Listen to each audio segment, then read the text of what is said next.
next in global affairs. Vineet, over to you. Thank you, Devika. Thank you so much. All right, Keith is here with us. Keith, appreciate you joining us. It's always a pleasure to see you. First up, a very simple question. What do you make of this initiative that has been started by us? What are your impressions?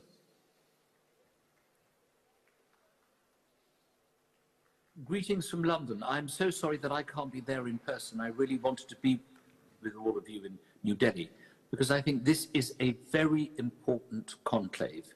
At this moment in time, the world is facing so many difficulties, so many challenges, and to have so many people who are decision makers, movers and shakers in the world of economics and politics and journalism coming together in order to discuss these issues, I think is really important. I think this has been a long time coming. NewsX has, of course, provided a huge amount of information to India and the rest of the world, but this is the next stage, I think, in the development of ideas, and I warmly welcome what is being done. I'm just sorry that I can't be there in person. Keith, a very important question. What do you think the India-UK relationship is going to look like, say, in the next 10 years, according to you? Well, it's almost 40 years since I was elected as the first person of Indian origin to sit in the House of Commons for over 50 years. And at that stage, the relationship was good, but it was very much one of India being on the periphery of world affairs. Fast forward 40 years, and India has become this global superpower. So relations with the UK are very important now. To me, as someone of Indian origin who is British, it's extremely important that this should be one of the pivotal relationships in our whole diplomatic and foreign policy area. I think it's improved. I think it's become one of equals. And I think this is because India itself has had a succession of very impressive leaders, all of whom have argued very strongly that India will only deal with countries on the basis of equality. And I think that that relationship can only become stronger and stronger. I was present at the first EU-India summit, which took place when I was a Foreign Office Minister under Tony Blair. And I know there was a great deal of excitement around that. But now meetings of this kind are pretty routine, and you can't really have any of the big decisions in the world without having India involved in those decisions. And the relationship between our two countries is one that is strong and pivotal, and I think can only get better, but it takes goodwill on all sides to make sure that happens. India now has many friends in the world, not just the UK, but we need to make sure that India and Britain, this should be the #1 friendship as far as our foreign policy is concerned. All right, talking about friends, let's also talk about the other two great democracies, India and US. Do you think they're headed for a great future together? There's a smile on your face. I mean, one can only look at the chemistry between Narendra Modi and Donald Trump to know that there is something very special going on. It's probably beyond a bromance. It's much more important than that. And what we saw is that Prime Minister Modi went to Washington before many other world leaders, certainly before the Prime Ministers of the United Kingdom and other countries, and the President of France. He went there, he met President Trump in the Oval Office. There was a great deal of warmth, no doubt, manifested by many years of friendship. And I think we can all remember Trump's visit to India, how successful that was, and Prime Minister Modi's visit to the United States previously. But a visit is not enough. What really matters is bilateral negotiations.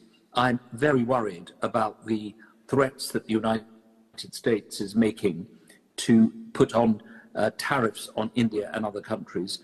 I think we should be moving into an era of free trade. It's very odd that a Republican president, a free trader, should be talking about tariffs. So I think what we need to do is make sure Prime Minister Modi has further conversations with Donald Trump and explains to him that tariffs are not going to help the world economy. It's not going to raise people out of poverty. It's not going to assist. I think these are things that really matter. However, I think there is one fly in the ointment, if you like, and that is the treatment of Indians in the United States who happen to have overstayed their visas. I was very alarmed to see the way in which Indian people were being treated in America, put on planes suddenly, even though some of them may have strong family relationships there, and treated in this way. There's no need for that. If we're going to be friends and want to work together, then we need to respect our citizens and make sure that the next time it happens, it's done with due process, not the knocks on the door by ICE and just putting Indian people on planes and sending them back. We don't want that. We saw that with Canada and overseas students.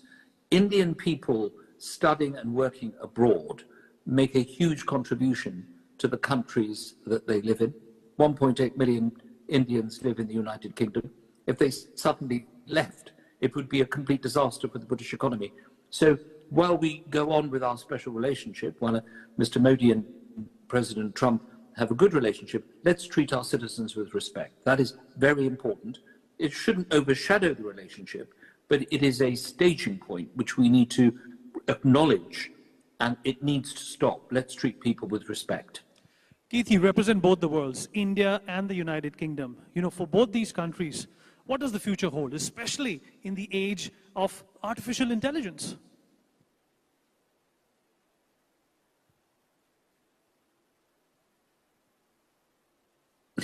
Well, I would love to represent India, but unfortunately I'm probably regarded very much as a British representative, having been in the British Parliament for 32 and a half years. I think what we need to do is to foster on a much stronger basis people-to-people contact. And we need to also make sure in this day and age that there is a better connection between small businesses in India and in the United Kingdom. I think there's far too much emphasis on the big companies getting together and creating wealth. But actually the real wealth creators are small and medium-sized businesses. They can help India and the United States at a grassroots level. And similarly, it could help Britain and India develop our relationships. I think we need to continue with this kind of dialogue. That's why this conference organized by NewsX is very important. I've looked carefully at the headings of the various symposia. I would very much like to have been at the health symposium because I suffer from type 2 diabetes and I chair a charity that deals with diabetes. I think diabetes is an epidemic all over the world. You have 100 million people suffering from diabetes in India. Some of our best doctors, some of our best endocrinologists are of Indian origin. We need to share that information and make sure that it works. Let me give you one practical example. Abbott, an American company that operates in Chicago, has developed a very special tracking system for your blood sugar. However, it costs 5,400 rupees every time you buy one of these, and you have to change it every 2 weeks. Now, this is outside the scope of the average Indian to be able to afford this kind of mechanism. We need to be talking to these companies so that they supply this equipment at a much lower level, or at least share the patent so an Indian company can develop this mechanism in India. And I think they'll still make a lot of money out of it, so they don't have to worry about producing them, but at least it will help people. So your health symposium, which I know is taking place over the next 3 days, is as important as economics, because a healthy workforce, a workforce that is able to contribute so much to the economy of a country, is extremely important for the progress of nations. Keith, one last question before we let you go. What do you think the world at large should look forward to? Well, peace. One of the statements that we will hold President Trump to is that he is interested in peace. He's a deal maker. Why do we keep going on about America? Because, of course, America is the biggest economy in the world. Second is China. We need to make sure that when the President of the United States speaks, that he speaks with the support of what we call the free world, the democracies. And one of the things he said is, in his last administration, there was no wars started when he was president. I think there were some wars, actually. It wasn't kind of a blanket no wars, but what he was saying was he didn't start any of them. So if he is a peacemaker, if he brings the Russians and the Ukrainians and Europeans to the table and gets peace in Ukraine, if there is peace in the Middle East, that will make a huge difference to the way in which the world operates. This would help the entrepreneurial talent of the Indian people and the British people be able to produce so much more effectively the economy of the future. So first you have to have peace. And if that happens, that's going to be great. The second thing is you have to have free trade. You cannot live in an environment where individual countries are slapping on tariffs. It doesn't help India if all these countries in Europe and America start slapping on tariffs. We need to have a proper free trade agreement with all these nations. So those are the two things I think I'd like to look forward to. Peace, free trade and prosperity, which will lead to an alleviation of poverty. And that's what we have to do. We need to make sure that people are able to live their lives in fulfillment. Reducing taxes, providing an economy that allows businesses to grow, and giving education to young people. So many people of talent cannot have the benefit of education because it's not available to them. And of course, to be healthy. All these topics are brilliantly covered in this incredible symposium that you all have put together. The conclave of NewsX, I think, will come out with so many ideas. But as we all know, it's all very well meeting. What matters is the legacy.